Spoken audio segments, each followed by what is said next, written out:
شام 22 январ дар қувваозмоии ниҳоии гурӯҳи А мунтахаби футболи Тоҷикистон бо ҳисоби 2-1 Лубнонро мағлуб намуда ба даври 8 ниҳоии ҷоми Осиё ки дар Қатар ҷараён дорад роҳ хат гирифт. Дар ин бозӣ футболбозони лубнонӣ аввалин шуда ба дарвозаи Тоҷикистон гол заданд, вале варзишгарони тоҷик тавонистанд ки бо 2 голи ҷавобӣ қувваозмоии муҳимтаринро бо пирӯзӣ ба анҷом расонанд. бозӣ хеле душвор буд. вақте ки мо гол сар додем, ҳаракат кардем ки якдигарро дастгирӣ кунем ва то охирша бозӣ кунем.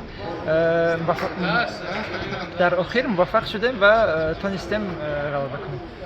дар нишасти матбуотӣ баъди бозӣ сармураббии мунтахаби Тоҷикистон Петар Шегирд ҳам ба иродаи футболбозони зердасташ баҳои баланд дод. мардуми тоҷикистон мубориз аст. ин варзишгарон то лаҳзаи охирин мубориза мебаранд. ман пеш аз бозӣ ба онҳо гуфтам ки бозӣ аз 106 то 107 дақиқа давом мекунад. зеро ин қувваозмоӣ набояд мутаваққиф шавад. мо бояд пирӯз шавем, мо набояд саросима шавем. тамаркузро аз даст надиҳед. принсипи ё ҳама ё ҳеҷ қабул нест. гуфтам ки биёед бозии ҳуҷуми худро пеш барем. ҷараёни қувваозмоиро зери назорат дошта бошем. сипос аз бозигарон ки то охир ба дастурам гӯш доданд. Петар Шегирд афзуд ки футболбозони мунтахаби Тоҷикистон имшаб пирӯзиро ҷашн мегиранд, вале аз пагоҳ яъне 23 январ омодагиҳо ба даври 8 ниҳоӣ шурӯъ мешавад ки дар он дастаи суст нест ва касе ҳаққи хато кардан надорад. ҳар дафъа вақте онҳо гол мезаданд, онҳо болои ман ҷаҳида маро ба оғӯш мегиранд. намедонам чаро. бояд ба онҳо дар тамрин ёдовар шавам ки энергияи зиёд доранд. дар ҳар сурат намедонам чӣ кор кунам. дар ин ҷо намояндаи Федератсияи футболи Қатар кишвари мезбон ба мо кӯмак мерасонад. номаш Албар аст. ӯ дар ягон ҷой айнакамро таъмир хоҳад кард. ман иттиминон дорам ки Федератсияи футболи Қатар ва Албар мушкилро ҳал мекунанд. Албар, моро мешунавӣ? Ба ман айнаки нав лозим аст.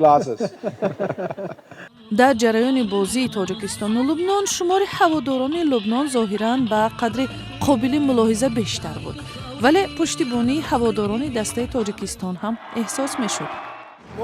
мо аз шаҳри Сочи омадем ба инҷо. мо мухлиси Тоҷикистон ҳастем. мехоҳем ки имрӯз дастаи мо ғалаба кунад. Тоҷикистон ба пеш. мо боварӣ дорем ки команди Тоҷикистон ғолиб мебарояд, ба ҳисоби 2-0 мебурад. Вы откуда? С Казахстана. С Казахстана? Да.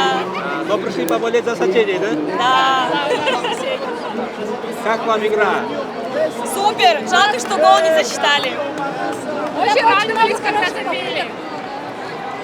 Надеюсь, что будет еще гол, и не один, и мы победим. Ура! Вот я вижу, у вас форма таджикской команды даже. Да, это мое имя. من خیلی از این شد است که دستای ما با گروه دوم گذاشته، از این بینهایت من شد هستم و من بینهایت از این افتخار میکنم که وطنی من در این جام آسیا اشتراک کرد.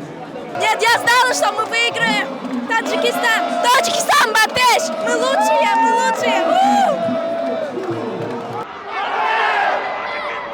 дар байни коршиносони футбол сару садо зиёд аст ки ҳунарнамоии таъсирбахши футболбозони Тоҷикистон таваҷҷӯҳи дастаҳои маъруфи Осиёву Аврупоро ҷалб намудааст ва шояд баъди ҷоми Осиё бисёриҳо ба клубҳои номдори хориҷӣ даъват шаванд. дар ин бора дарвозабони Тоҷикистон Рустам Ятимов ки ба ақидаи скаутҳо гаронтарин варзишгари ин даста аст, чунин посух дод.